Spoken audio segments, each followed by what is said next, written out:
지금부터 변영인 대표님의 진가를 발휘할 시간이죠. 변 대표님을 알면 공시가 보이고 공시가 보이면 주가가 보인다. 국내 기업 공시 분석 전문가와 함께하는 수상한 공시 시작해보겠습니다. 오늘 수상한 공시에서 첫 번째로 다뤄볼 내용은 바로 KTH 계열사 합병 커머스 시장의 선전포고인데요. 먼저 기업 소개 간단히 전해드리면 KTH는 91년 12월 설립돼 99년 12월에 코스닥 시장에 상장했습니다. 주 사업으로는 상품 판매형 데이터 방송 사업 및 영화 등 콘텐츠 유통 사업, 그리고 ICT 사업을 영위하고 있고요. 국내 최초로 데이터 방송 티커머스 채널 K쇼핑을 오픈해 티커머스 시장을 선도하고 있으며 스마트 디바이스 기반을 중심으로 영화, 영상, 교육 등의 콘텐츠를 제공하고 있습니다. 여기서 티커머스란 TV와 커머스가 결합된 단어로 텔레비전을 통한 상거래를 말하는데요. 인터넷 전자상거래를 의미하는 이 이커머스와는 비교되는 개념으로 텔레비전을 시청하다가 리모컨을 조작해 직접 상품을 구매할 수 있고요. 상품 광고 방송을 일방적으로 편성하는 이 기존 TV 홈쇼핑과는 다르게 소비자가 상품을 검색하고 또 골라서 살 수 있는 이 양방형 홈쇼핑을 뜻합니다. KTH 지난해 실적을 살펴보겠습니다. 지난해 실적 개별 기준으로 매출액 3,494억 원, 8.4% 증가했고요. 영업이익은 120억 원으로 전년 대비 12.1%가 증가했습니다. 그리고 당기순이익은 6.9억 원을 기록하며 51.4% 감소한 바 있는데요. 최근 1분기 실적도 살펴보면 매출액 938억 원으로 전년 동기 대비 14.7%가 증가했고 영업이익은 8억을 기록하며 16.2% 감소한 바 있습니다. 이는 커머스 사업에 대한 모바일 그리고 신규 BM 투자 확대에 따른 비용 증가로 이익이 감소한 건데요. 그러나 커머스 사업 매출은 전년 동기 대비 25.6%가 증가한 654억 원을 기록하면서 1분기 기준 역대 최대 매출을 경신했습니다. 이런 KTH 대표님, 이번에 계열사 합병을 추진했죠? 예, 지난 11월에 이 회사 KTH가 이 KT M하우스와 합병한다는 소식이 좀 전해지고 난 이후에 바로 5월 17일 날, 27일 날 임총을 열었습니다. 임총에서 이 합병에 대한 어떤 승인이 있었는데 잠깐 내용을 볼게요. 임시 주주총회 결과 KT M하우스와의 합병 승인의 건 원안대로 승인, 그 다음에 이 정관 일부 변경 안건에 대해서도 원안대로 승인이 좀 됐습니다. 사업 목적은요, 홍보, 판촉, 이벤트, 시장 조사, 대행업, 통신 판매, 자료 처리, 부가통신 사업 등의 어떤 신규 사업 목적을 좀 추가했고 목적 사업 일부를 좀 변경을 좀 했는데 이 주주총회를 좀 개최하게 된 원인은 이 합병을 위한 주주총회였죠. 작년 11월이었는데 잠깐 좀 내용을 좀 볼까요? 자, 회사의 이 합병 결정서를 좀 보는데 작년 11월 30날 이 KTH는 회사 합병을 좀 결정을 했습니다. KT 하이텔 주식회사와 KT M하우스를 흡수 합병한다. 존속법인은 KT 하이텔, KTH가 남고 해산되는 회사는 KT M하우스입니다. 회사는 온라인 모바일 중심으로 급변하는 경영 환경을 고려해서 비합병 회사인 KT M하우스의 모바일 쿠폰 사업 역량과 합병 회사인 KT 하이텔의 커머스 사업의 역량을 결집해서 상호 보완 시너지를 창출하겠다라는 좀 목적의 합병 의사를 좀 표명한 바 있습니다. 쭉 내용은 좀 같고요. 좀 기대 효과가 여기 나와 있는데 최근 이 KT M하우스의 재무는 자산 743억, 부채가 500억, 그 다음에 매출액이 작년 2020년도 기준에 334억 원의 매출액을 좀 달성했습니다. 당기 순이익은 67억을 좀 기록했는데 지금 이 KT M하우스가 KTH와 합병을 하고 난 이후에는 이 회사의 어떤 합병으로 인한 어떤 이 외형 증대가 좀 예상이 되기 때문에 아마 이런 반영은 최근에 합병이 종료된 시점인 3분기부터 합병에 관련된 어떤 사항들이 재무에 좀 반영되지 않겠는가라고 좀 예측이 되고 있고요. 회사는 바로 어제였습니다. 6월 7일 상호 변경 안내를 했는데요. 기존의 KT 하이텔 주식회사에서 주식회사 KT 알파라는 이 회사로 이 상호를 이제 변경합니다. 변경 상호는 사유는요, KT 하이텔과 KT M하우스의 합병에 따른 어떤 시너지를 위해서 상호 변경을 했다라고 좀 밝히고 있습니다. 대표님, 이렇게 합병을 통해서 어떻게 보면 디지털 커머스 플랫폼 전문 기업으로 발돋움을 한 건데요. 이 KT 알파의 모멘텀은 또 어떻게 볼 수 있을까요? 그렇죠. 지금 KTH가 작년 K쇼핑을 작년이 아니죠. K쇼핑의 작년에 이 순항, 올해 1분기에도 이 예상되는 이 티커머스 매출 부분의 어떤 상향, 1분기의 어떤 매출 증가 포지션은 지금 한 14.7%가 증가했는데 영업이익이 사실 감소한 거는 이 신규 사업에 대한 어떤 이 투자 비용이 증가된 부분이 1분기에 선반영이 됐다는 거죠. 반기까지 이런 비용 인식들은 좀 가능할 것 같고 3분기부터는 어떤 실적 개선 요인이 좀 완연할 것으로 좀 예상되는 와중에 합병에 따른 어떤 시너지를 좀 예상해 볼 수 있는데 지금 이런 겁니다. KT 엠하우스가 이 기프트쇼로 잘 알려진 이 모바일 상품권 이 시장의 초기 사업자거든요. 지금 이 티커머스의 어떤 이 중요한 어떤 이 사업 부분 영위하고 있는 이 KTH가 모바일 커머스의 어떤 강점을 갖고 있는 KT 엠하우스와의 어떤 합병 시너지라는 건 티커머스와 이커머스를 좀 종합적으로 아우르는 어떤 신흥의 어떤 이 쇼핑 매체를 좀 양방향으로 좀 가져가겠다. TV 채널과 온라인 이 모든 이 부분의 어떤 이 쇼핑 매출을 좀 더 극대화하겠다라는 좀 전략인데 지금 신규 사업을 추진해가면서 커머스 시장의 어떤 새로운 어떤 확대를 좀 추진하고 있고 이에 따른 어떤 비즈니스 모델 좀 역량 집중을 통해서 많은 비용들 좀 이 투자해서 시장을 좀 더 개척하겠다라는 좀 의지가 좀 보여지고 있는데 작년에 이게 올 초에 이제 쿠팡 상장 관련된 종목으로 KTH가 주가가 좀 단기간 좀 급등했는데 기대감이거든요. 지금 이 과거에는 이 오프라인 이 유통시장의 이 공룡들이 시장을 좀 선점을 했었는데 코로나19라는 어떤 특수한 이런 상황들이 시장의 변화와 산업의 변화를 이제 촉진시킨 거죠. 그렇기 때문에 이제 앞으로 온라인 시장의 어떤 이 강화 그리고 온라인 시장과 이 배송, 물류까지 결합되는 그런 시스템의 시대가 이제 도래가 된 겁니다. 그렇기 때문에 과거에는 우리가 클릭 한 번에 물건만 받는 게 아니라 원하는 시간에 신선식품도 배송이 되고 뭐 음식도 배달이 되죠. 지금 뭐 클릭 하나에 너무나 간편하게 이 삶의 어떤 이 질이 좀 바뀌고 있는 와중에 이 KTH의 향후 전략들이 좀 이런 부분들에 어떤 우선한 부분들이 좀 있고 지금 매출 포지션 좀 보면은 티커머스 K쇼핑 부분에 어떤 매출 부분이 있고 그 다음에 OTT 이 회사가 지금 영화 제작 사업에도 좀 많은 투자를 하고 있거든요.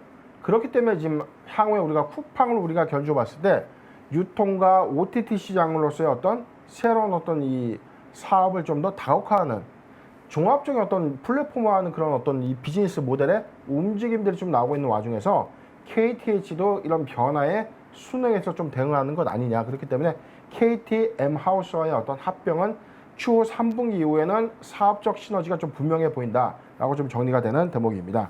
그리고 대표님께서 짚어주신 그 네. 사업 다각화되는 또 방면이 어떻게 보면 이 코로나 비대면 시대에 적합한 사업인 것 같아요. 그렇죠. 지금 이게 뭐 우리가 코로나 뭐 항상 이야기를 하는데 작년 한 3월달, 4월달까지만 해도 그때는 뭐 마스크를 구하기 힘들었다. 맞아요. 그다음에 뭐 대란이었죠. 손소독제 좀 그때는 방역에 우선된 어떤 사업군들 좀 앞서갔는데 이후에는 현실화된 소비 패턴이죠. 그렇죠. 직접 시장을 가거나 직접 어떤 유통 시장에 가서 물건을 구매하는 것보다 온라인 배송을 좀 통하거나 온라인을 통해서 쉽게 밖에 나가지 않고 안에서 많은 부분들의 어떤 생활을 유지하기 위한 수단으로서 이 온라인 쇼핑몰이 점점 이 시장을 좀 키워나가고 있는데 이게 저는 편리함 때문에 앞으로 이 시장이 코로나19가 끝난다고 해서 사라지진 않을 것 같습니다. 대표님 홈쇼핑 어떻게 자주 사용하시나요? 홈쇼핑은 저는 좀 뭐 자주 못 보죠. 사실은 제가 요즘 뭐 수상한 공시 때문에 그 공부하느라 사실 제가 뭐 TV 볼 시간이 안만 없습니다. 본다. 예, 근데 좀 그럼 보긴 합니다. 온라인 쇼핑을 주로 하시는 거네요? 아닙니다. 저는 쇼핑을 안 하죠. 공부만 합니다. 공부만 합니다. 네, 공부만 하지만 또 그래서 더욱더 수사관 공시가 이렇게 꽉 차고 있죠. 그럼 예. 계속해서 저희 차트도 한번 살펴볼까요? 예, 차트 좀 잠깐 보겠습니다. 일봉상의 저점 영역대는요, 지금 5,800원 구간으로 좀 보여집니다. KTH는 사실상 작년에 어떤 이 코로나19의 수혜주였음에도 불구하고 사업적인 어떤 요인이 크게 반영되지 못했던 어떤 그러네요. 사업인데 올해 1월부터 급등세를 좀 연출하면서 주가가 좀 크게 좀 상승했고 이후에 추가적인 어떤 상승을 좀 이끌어냈는데 이 두 가지 포인트가 바로 뭐였냐면 쿠팡의 상장 기대감이 시장에 좀 반영되면서 온라인, 그러니까 커머스 시장의 어떤 이 시각들이 좀 바뀐 겁니다. 과거에는 이게 일시적일 것이다. 저 같아도 그랬어요. 저도 사실은 코로나19가 만약에 끝난다면 그래도 온라인보다는 오프라인의 어떤 쇼핑 시장이 그래도 좀 커지지 다시, 않겠는가라고 좀 예상을 했는데 요즘에 이 Z세대들을 좀 보다 보면 이게 나가는 게 귀찮아서가 아니라 간편하더라고요. 제가 써보진 않았지만 제가 들어보고 많이 보니까 정말 간편하게 음식을 시켜 먹고 간편하게 신선식품을 배송받아서 보는데 맞아요. 그게 그렇게 또 비싸지가 않더라고요.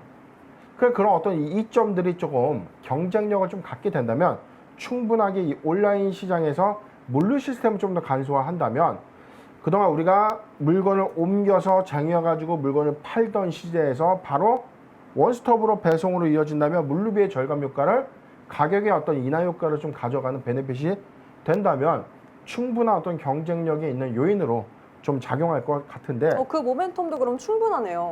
그렇죠. KTH가 아마 이런 부분들 아까 티커머스 우리 잠깐 앵커님께서 잘 설명해 주셨는데 TV를 통해서 우리가 홈쇼핑 뭐 편성대로 뭐 30분 뒤에는 의류 또 20분 뒤에는 뭐 화장품 건강식품 이렇게 우리가 나오잖아요. 그렇죠. 근데 티커머스가 제가 아까 잠시 보니까 리모컨으로 이 나오고 있는 어떤 TV 쇼핑을 구매할 수가 있더라고요. 그러다가 이게 좀 마음에 안 들면 하단에 나와 있는 이 쇼핑 카테고리를 보고 직접 클릭해서 그 방송을 보고 주문할 수 있는 그런 강점들이 있는데 그게 요즘 이 홈쇼핑보다는 훨씬 더 좀 편리하지 않겠는가라는 좀 생각이 좀 개인적으로 좀 들었는데 KTH가 이 K쇼핑을 지금 기반으로 하는 티커머스의 강자이기 때문에 이런 강점과 이커머스의 어떤 이점을 갖고 있는 KT M하우스의 어떤 합병은 충분한 시너지가 좀 될 것으로 좀 전망합니다. 그래서 네, 그 타점도 주가가 한번 그렇죠. 볼까요? 1월, 2월에 일봉상 차트를 보면 이런 어떤 시장의 선도 요인이 좀 바뀌어짐에 따라서 시장에서 크게 좀 반응을 했는데 최근에 이 가격적인 어떤 조정, 쿠팡 상장 이후에 가격 조정으로 좀 볼 수 있는 구간임에도 불구하고 주가가 저점의 영역대로 이제 빠지지 않고 있다. 이게 뭐냐면 시장의 패러다임이 좀 바뀐 겁니다. 지금 탄탄하게 지지하고 있는 1차 지지대. 다시 보죠. 좀 보수적 관점에서는 8,000원이 이탈되지 않는다면 저는 실적적인 요인으로 KTH도 우상향할 수 있는 가능성이 좀 크다. 일봉의 저점 영역대에서 최근에 상승폭은 사실 크지만 그렇게 높은 그렇게 또 많은 주가의 어떤 상승 요인을 가져오지 못했다. 이제 막 집중이 됐고 이제 막 관심을 갖고 있던 종목이기 때문에 향후에 모멘텀은 좀 수월하지 않겠는가라고 좀 예상이 되고요. 지금 이 보유자 관점에서는 8,700원을 이탈되지 않는다면 보유 관점이 맞습니다. 좀 매수 타점을 좀 잡아드리겠습니다. 매수 타점은요, 10,000원에서 8,500원 구간은 1차 매수 유효 구간이다. 8,500원에서 10,000원은 1차 매수 유효 구간인데 이 구간에서는 포트 비중 5% 정도의 분할 매수. 만약에 8,500원을 이탈하는 구간이라면 저는 여기입니다. 7,500원에서 8,000원 구간, 7,500원에서 8,000원 구간은 포트 비중 10%를 추가적으로 확대해도 좀 괜찮다라고 분할 매수 의견을 드리도록 하겠습니다. 네, KT알파로 디지털 커머스 전문 기업 발돋움한 KTH 함께 살펴봤는데요. 향후 모멘텀 수월할 것이라 예상 짚어주시면서 기보유자분들 같은 경우에는 8,000원 이탈되지 않다면 계속 보유하라고 의견 제시해 주셨습니다. 신규 타점 잡아주셨던 건요. 8,500원에서 만원 선 구간 1차 매수 유효하다라고 말씀 전해주시면서 포트 비중 5% 분할 매수에 가는 전략 제시해 주셨습니다. 만약 8,500원 이탈한다면 7,500원에서 8,000원 10% 포트 비중 추가해도 된다고 역시나 의견 제시해 주셨습니다. 저희 그럼 계속해서 두 번째 내용 살펴보도록 하겠습니다. 수상한 공시 이어서 살펴볼 내용은요. 바로 마니커 FNG 유상증자로 실적 정책 개선할까인데요.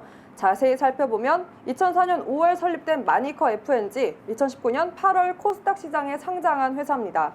주 사업으로는 개육, 돈육, 우육 등 이 육류를 가공해 다양한 육가공 제품을 생산하는 식품 제조 사업을 영위하고 있고요. 주요 제품군으로는 튀김, 패티, 구이류, 육가공류, 훈제류, HMR, 이 기타류 등 7가지로 분류가 됩니다. 동사는 국내 프랜차이즈 시장 공략을 통해 점유율을 높여가고 있으며 HMR 시장 개척을 위해 개육을 활용한 닭볶음탕류, 죽류, 탕류 등 다양한 HMR 제품을 출시해 시장을 공략하고 있는데요. 여기서 HMR이란 가정식 대체식품의 약자로 일종의 즉석식품을 뜻합니다. 일부 조리가 된 상태에서 가공 포장되기 때문에 혼자서도 간단한 방법으로 직접 신선한 음식을 요리해 먹을 수 있다는 장점이 있는데요.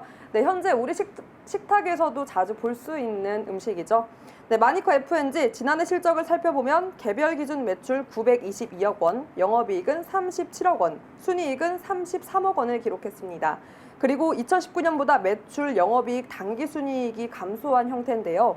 1분기 실적도 살펴보면 매출액은 208억으로 전년 동기 대비 11.8%가 감소했고 영업이익은 7억으로 전년 동기 대비 12.5%가 감소했습니다. 또한 분기순이익은 5억을 기록하며 전년 동기 대비 16.7%가 감소한 바 있습니다. 최근 실적도 살펴보면 최근엔 정체되는 모습을 보여줬는데요. 2018년 994억 원이었던 매출액은 2019년 998억 원, 지난해에는 923억 원을 기록했습니다. 같은 기간 영업이익도 62억 원, 44억 원, 37억 원이었고 지난 1분기 매출액과 영업이익은 각각 208억 원, 7억 원인데요. 이는 전년 동기 대비 각각 11.79%, 14.98%가 감소한 형태입니다. 마니커 F&G 코로나19의 사실상 수혜주로 분리가 되었는데요. 왜 대표님 실적의 부진한 모습을 보여준 걸까요? 네, 지금 이게 저도 좀 이게 공부를 하면서 좀 의아했는데 분석을 좀 해보니까 마니커 F&G는 우리가 알고 있는 것처럼 닭고기 육가공 식품을 좀 만드는 회사죠.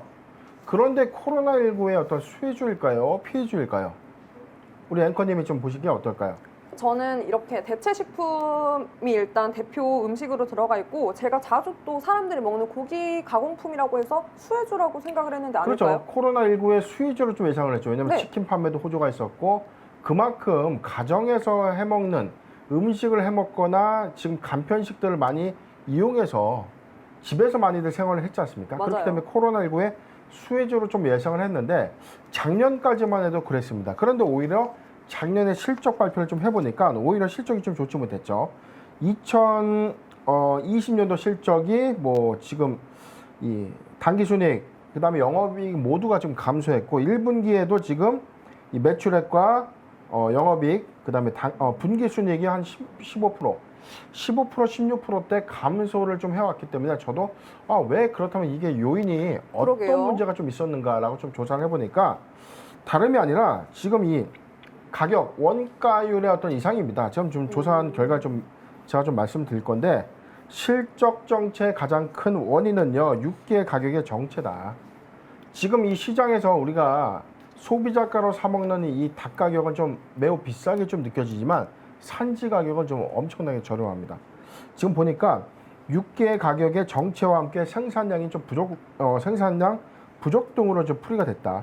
2019년도와 2020년도의 이 가동률은 92%와 95%, 한 1억 3,800만 톤.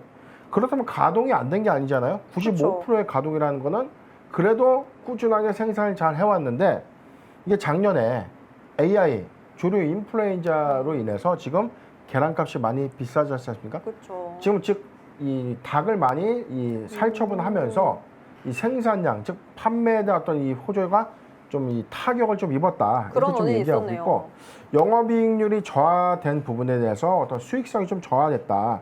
지금 제품군의 어떤 매출 감소를 차지하더라도 지금 B2C의 매출 비중이 증가했지만 B2B 매출이 크게 다운된 거죠.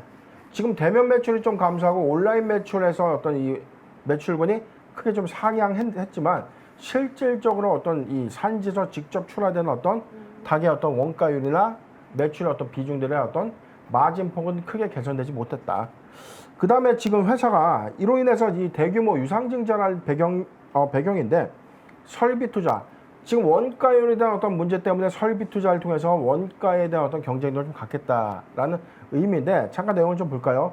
6월 7일 날 회사는 증권 발행 실적 보고서를 통해서 이 유상증자 대금을 모두 잘 유치를 했습니다. 발행 기호 잠깐 보겠습니다.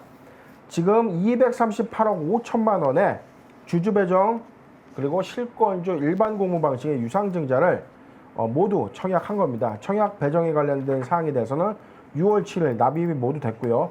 지금 이 청약 비율이 지금 크게 좀 오버됐죠. 108% 정도의 청약률을 좀 달성하면서 그래도 다소 흥행을 좀 기록했다라는 평입니다.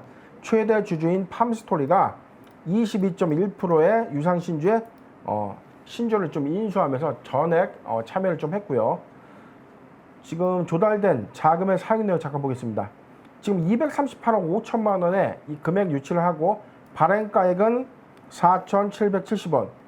지금 500만 주를 이제 500만 주의 신주가 시장이 좀 풀리게 되는데 지금 자금 사용 목적이 저도 좀 궁금합니다. 96억에 대해서는 설비 증설 및 교체.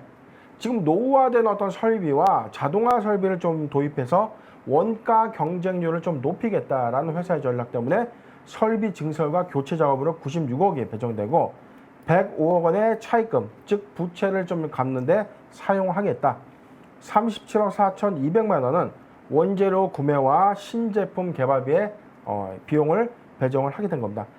지금 238억 중에서 100억 원의 어떤 이 채무 상환 자금을 빼면 한 138억 원의 어떤 이 유보 자금을 통해서 이 신규 사업 내지는 회사의 어떤 원가 경쟁력을 좀 상회할 수 있는 어떤 회사 내부의 투자로 지금 사용되고 있는데 지금 2019년도, 2020년도까지 이어지면서 2020년도에 그래도 호실적을 좀 예상했는데 생각보다 이 실적 개선 요율이나 영업이익률의 어떤 이 증가폭이 좀 둔화가 되는 어떤 흐름이기 때문에 증자 이후에 지금 반기는 이미 끝났습니다. 3분기 어떤 개선 효과는 좀 미비할 것이라고 저는 보고 아마 이 요인이 올해 잘 정비가 된다면 2022년도 1분기에 마니커 FNG의 어떤 실적적 요인에 우리가 한번 주목해 볼 필요가 있다라고 해석이 됩니다. 네, 유상증자를 통해서 그래도 실적 개선을 위해 노력 중인데요. 대표님께서는 22년도 1분기 후를 한번 보자고 했는데 차트를 보면서 그럼 한 번 더 자세히 짚어볼까요? 네, 잠깐 이거 보기 전에 아까 상장일 한번 체크를 못했는데요. 상장일 잠깐 볼까요? 6월 17일. 자, 6월 17일이니까 6월 15일이죠. 6월 15일에 500만 주의 신주가 시장에 풀리는 거죠. 언제든지 유통될 수 있다. 지금 아까 4,470원이었지 않습니까? 네. 지금 마니커의 주가가 6,810원이기 때문에 지금 만약에 지금 현재 주가의 대규모 유상증자 신주가 유통이 된다면 이 시세 차익을 위한 어떤 시장의 출현 물량은 좀 다소 예상이 되기 때문에 가격의 이 조정 내지는 주가의 희석은 좀 다소 불가피하다. 그렇다면 지금 잠깐 차트를 좀 보겠습니다. 일봉상에 지금 6,500원에서 6,600원 정도 보여지는 탄탄한 구간인데 사실은 코로나19의 수혜 주로가 좀 예상됐지만 실질적으로 주가가 우리가 눈으로 봤을 때 크게 올라간 좀 요인은 맞아요. 좀 없었죠. 오히려 2019년도 대비해서 주가의 폭이 좀 크게 개선된 흐름이 좀 없습니다. 그런데 지금 주가가 대규모 유상증자의 결정 이후에 당장 조정을 좀 받은 이후에 지금은 저가 영역대에서 주가는 좀 내려가 있는 거죠. 그렇다면은 지금 현재 일봉상의 저가 영역대를 좀 탈피하고 주가가 우상향하려면 이 회사 같은 경우에는 지금 실적적 요인만 좀 더 반영돼야 되는 이런 모멘텀인데 현재는 지금 영업이익에 대한 어떤 개선율이 좀 미비하기 때문에 실적 개선이 추세 전환의 가장 중요한 이 시그널이다 라고 좀 정리가 좀 되어 있고요.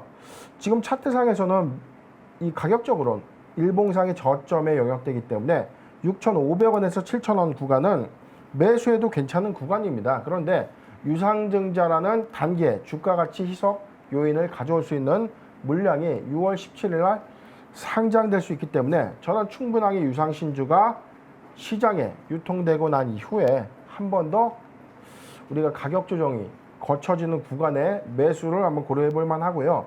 현재 구간은 다소 신주의 어떤 희석이 불가피하기 때문에 신규 매수 관점은 의견을 드리지 않겠습니다. 그렇다면 보유주 관점에서는 지금 어쨌든 6월 17일 날 유상 신주가 4,470원짜리 유상의 어떤 신주가 유통이 되는 그 구간에서 잠재적인 어떤 물량 부분이 좀 쏟아질 가능성이 좀 크기 때문에 지금 굳이 좀 타점을 좀 잡자면 6,200원을 이탈하지 않는다면 보유 관점, 6,200원을 이탈한다면 일단 차익 실현 가치 맞지 않겠는가라고 의견 정리해 드리겠습니다. 네, 유상증자 후에 이 실적 정책 개선 위해 노력 중인 마니커 FNG 함께 살펴봤는데요. 기보유자분들 같은 경우에는 6,200원 이탈하지 않는 선에서는 보유를 하고 만약 이탈한다면 차익 실현 선에서 매도하라는 의견 제시해 주셨습니다. 맞나요, 대표님? 네. 네. 그리고 신규 관점으로는 유상 신주가 시장에 유통되고 나서 가격 조정 후에 한번 지켜보자고 의견 제시해 주시지 않았습니다. 그럼 저희 계속해서 마지막 내용 살펴보도록 하겠습니다. 수상한 공시 마지막으로 살펴볼 내용은요. 바로 관련 없는데 윤석열 효과, 리더스 기술투자, 주가 헐헐입니다. 86년 설립된 리더스 기술투자, 89년 코스닥에 상장했는데요. 주 사업으로는 신기술 사업에 대한 투자 등을 영위하고 있으며 2019년 회사의 경영 목적 및 전략에 따라 재미나 투자에서 이 리더스 기술 투자로 상호를 변경한 바 있습니다.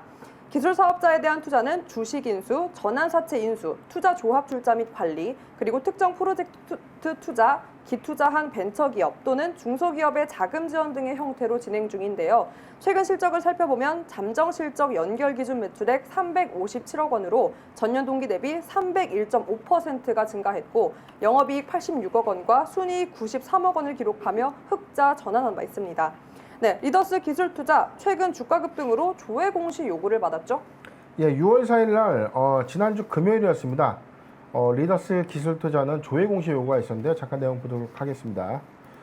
조회 공시 요구 현저한 시황 변동, 리더스 기술투자 현저한 시황 변동에 대한 조회 공시 요구. 그러니까 뭐냐면 당신네들 이 회사에 주가가 좀 급등하고 있는데 무슨 이유 때문에 주가가 오릅니까? 라고 좀 물어보는 거고 바로 6월 7일 어제였습니다. 회사가 좀 답을 했죠. 조회 공시 요구에 대해서 답변했다. 뭐냐면 중요한 정보가 없다. 다시 한번 정리를 해드릴게요. 조회 공시 요구에 대한 답변이 크게 세 가지라고 했습니다. 확정, 미확정, 중요 정보가 없다. 확정은 확정된 사실이 있을 경우에 공시를 통해서 답을 하고요. 미확정은 추진하고 있는 것은 맞지만 현재까지 구체적으로 픽스된 내용이 없다라는 겁니다. 중요 정보 없음은 사실 무근과 같습니다. 제목, 주식회사 리더스 기술투자 현저한 시황 변동에 대한 조회 공시 요구에 대한 답변. 회사가 지금 발행 주권에 대한 현저한 시황 변동에 영향을 미칠 만한 사항으로서 확정된 공시 규정상 중요한 공시사항이 없음을 밝힌다. 자, 내용을 좀 보도록 할게요. 2021년도 6월 3일 아시아경제에서 보도한 리더스 기술투자 윤사모 중앙회장 고문 영입의 상한가 및 2021년도 6월 4일에 리더스 기술투자 10% 상승 윤석열 지지자 위촉 내용에 대한 해명입니다. 즉 이게 윤석열 전 검찰총장에 관련된 사실이 리더스 기술투자와 조금 관련된 어떤 보도자료가 좀 배포가 되고 난 이후에 회사가 좀 해명을 한 건데 읽어드리겠습니다. 당사는 최근 홍경표 윤사모 중앙회장, 벡터백 한국법인 회장 양영구, 전 대통령실 총무 1비서관 김호진, 현 펩시젠 CEO 강춘경을 경영자문 고문으로 위촉하였으며 향후 수익성 증대를 위해서 사업 다각화를 추진하고 있다. 바이오 펀드 등 관련 투자 사업을 고려하고 있으나 추후 세부 사항이 확정되면 공시하겠다. 현재 당사의 사업과 윤석열 전 검찰총장은 아무런 관련이 없다. 자, 묻지마 투자죠. 그렇죠? 대표님 제일 보수적으로 보시는. 지금 이런 겁니다. 윤사모, 지금 윤석열을 사랑하는 모임의 회장직을 좀 맡고 있는 홍경표 회장이 지금 이 리더스 기술 투자의 이 고문으로 위촉이 됐다. 이 사실만 갖고 지금 주가가 단기에 어마어마한 지금 급등세를 좀 연출하고 있는데 일봉 차트를 좀 보겠습니다. 지금 일봉상의 어떤 최근 주가 동향을 보면 900원대, 1000원대 주가가 단기에 지금 뭐 한 40% 가까이 단계 이 보도자료만 갖고 지금 급등을 한 겁니다. 회사는 부인을 했지만 경영자문으로는 위촉한 것은 맞다라고 좀 밝혔기 때문에 다소 이게 어떤 사업적인 연관 관계가 있는가라고 좀 예상해 볼 수 있지만 자, 지금 정치 테마주, 특히 인맥주의 같은 경우에는 우리가 지난 올라올라 시간에도 한번 언급해 드렸죠. 차라리 인맥주보단 정책 수혜주에서 정책 수혜주가 실적적인 요인을 가져오고 수주장구를 좀 넓혀갈 수 있는 어떤 사업적 메리트가 있다면은 연간 지어서 투자를 해도 괜찮은데 지금 이거는 대선에 따른 어떤 기대감 때문에 인맥만 갖고 주가가 좀 오르고 내리는 어떤 동향이기 때문에 절대 많은 비중의 매수는 추천하지 않겠습니다. 그래서 리더스 기술 투자의 경우에는 이 의견을 드리지 않겠습니다. 네. 네, 정치 수혜주보다는 정책 수혜주에 집중해서 이 기업의 실질적 가치에 대해서 조금 더 집중해보자고 의견 제시해 주셨습니다. 저희 수상한 공시 여기서 마무리를 하도록 하고요. 현재 시간 3시 32분을 지나고 있습니다. 오늘은 박혜리 아나운서 연결해 자세한 장 마감 상황 짚어보도록 하겠습니다.